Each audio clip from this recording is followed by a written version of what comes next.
So today we're working on the 07 Accord. We're doing the innovative motor mounts.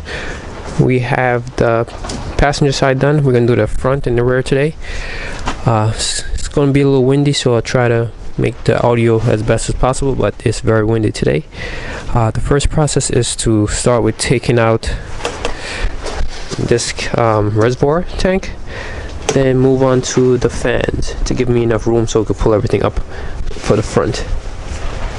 There should be 1, 2, 3, 4, and I believe the same on the bottom, 4 on the bottom in total. So take this out and go from there. Most likely I might be able to just get away with just taking this one out, but we're gonna see. Okay, so we have this radiator fan out. It looks like we may have enough clearance to get it out without having to take this one out, so I'm gonna leave this for now. I'm just gonna take these 2 bolts out at the top, and then once that's out, then I'll work my way to taking this one out, and then start working on the perimeter to see how to get those bolts out. Okay, and to the bracket off, just gotta pay attention to that curve. It goes towards the engine, just in case if you're installing the other mount and it's needed. So now I'm just gonna work on loosening this one, and then start with the 14s on the perimeter of the mount.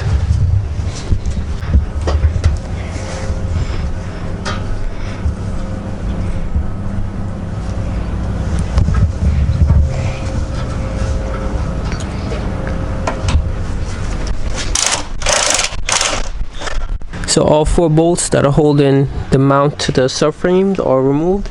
I'm just going to work on taking this one out. I do have a jack holding the engine up with a piece of wood, so that should help support it. So this bolt is a 14. Like I said, there's some tension on the jack to help release some of the pressure off of this bolt. Because since it's aluminum, there's a chance that if you're just roughhousing it, it'll actually strip out the actual mount.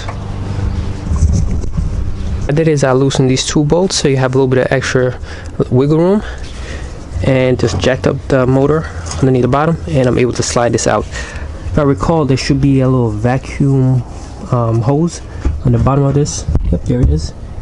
Just gotta pull that off before you can take the mount out.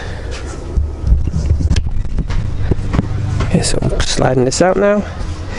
So with this fan out, gave me enough room to take this whole thing out.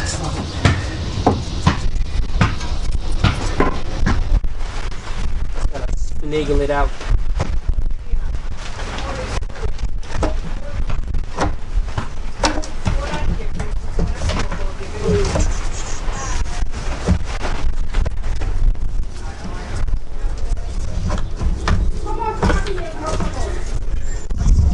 Okay, so that's it. Take it out. You just slide it out like that, and this is the little vacuum line I was talking about. This one wasn't too bad compared to what I've seen, but as you can see, it was starting to crack.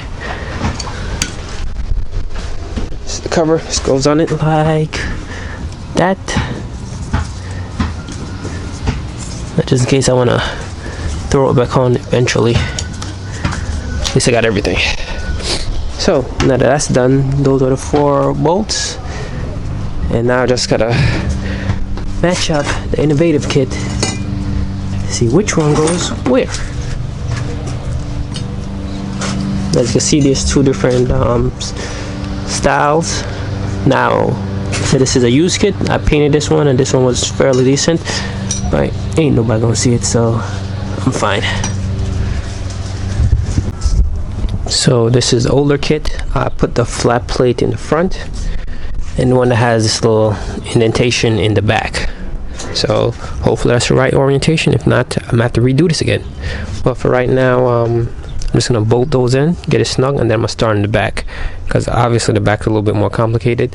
Gotta take this strut bar out, and that required me to go take these cowl off to get underneath it, so I could take the bolts that's holding, I think it's 212s right here and right here. So this is how it is. I'm just snugging all these bolts up, so if I do have to take anything out, it won't be too difficult. And of course, anesthesia placed on all these bolts while they were going back in, so just in case. And looking at the pre-cats right here, I'm planning to change those soon, so I'm gonna spray these just in preparation for that task. Okay, so to get this side, this is the driver's side, the brace off, there's a screw in here. There's this little clip that comes out. You just push it up and be able to take a section out. And you can just take the screw out. It's a 12 millimeter. I'm gonna take that out and then figure out how to take that side out. I think I should be able to just, you know, lift it up and sneak my hand in, but yeah, let's try it and see what happens. Okay, so after looking around, there's no way to get it out without actually taking this up. If I push up any further, there's a break in it. So I was just like, no, stop being lazy and just take it out. You gotta take off that wiper arm. It's a 17. Oh, gotta take that off. And first there's this little rubber clip that goes over. Just gotta pop this out. Listen to this. Then you can just work this off.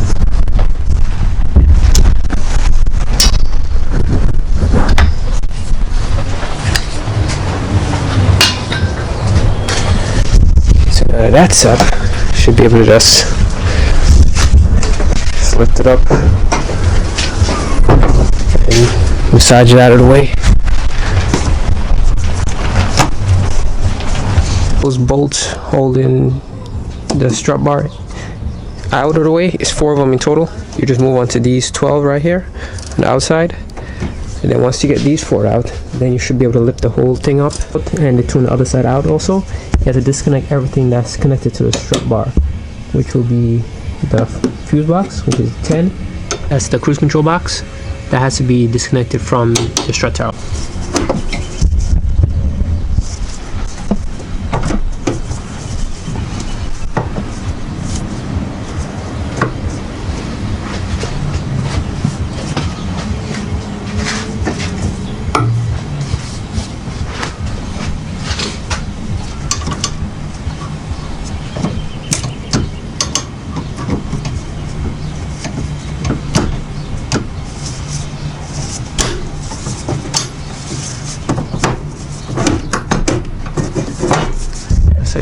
Okay, not gonna lie, it's a pain there. It's a pain to take out, so I'm just gonna move it out the way like this. So same process before. Take off this bracket at the top. It's held in by 2 17s. And now we're gonna start on those bolts, the 4 bolts that hold it to the bottom. The mount is loose. We're able to move it around. But you just gotta remember, just like the front, there's a little vacuum port that's a little hose that's connected to the bottom of this. You have to remove that before you could actually take this mount out. So I'm going to go underneath the car and do it, but it's kind of tight quarters, so I can't really show you underneath there, and plus it's too dark. So this is how I'm getting the mount out. I'm sneaking it out through the driver's side. Just gotta move all these wires and coolant lines out the way, but yeah, it's a pain, but so far it's the easiest way to get it out. Yeah, don't mind the ash.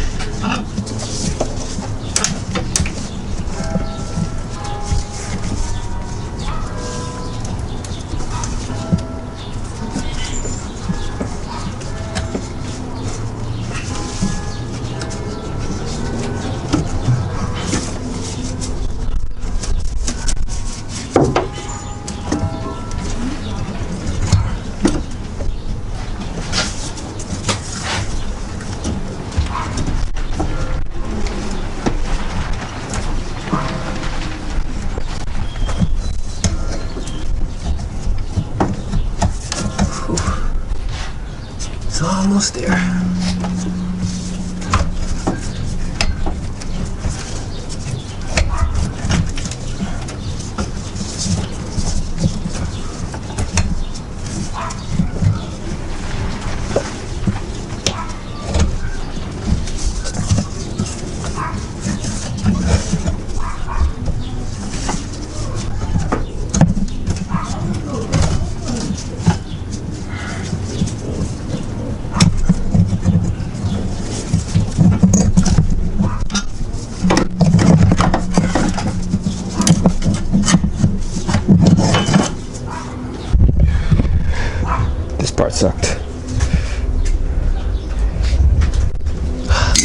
there you go. That's the one that came out.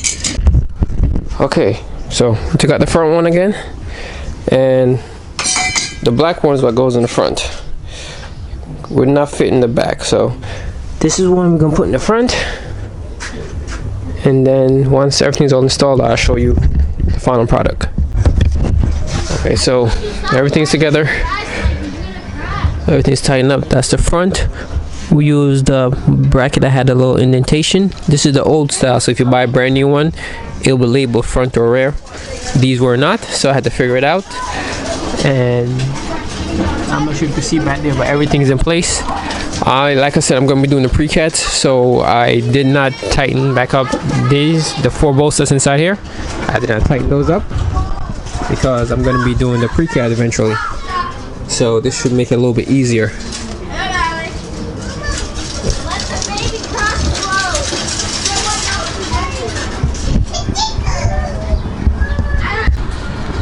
So when you're popping this up, that little white clip, those are what goes in place, and that's what is holding this cowl down. So that's the mount, everything's all installed. That's just WD-40 I sprayed on the cats, so I'll loosen both the next time. You just feel a slight vibration, nothing too crazy. So I'm going to test drive it right now to see exactly what's going on, but so far, not much.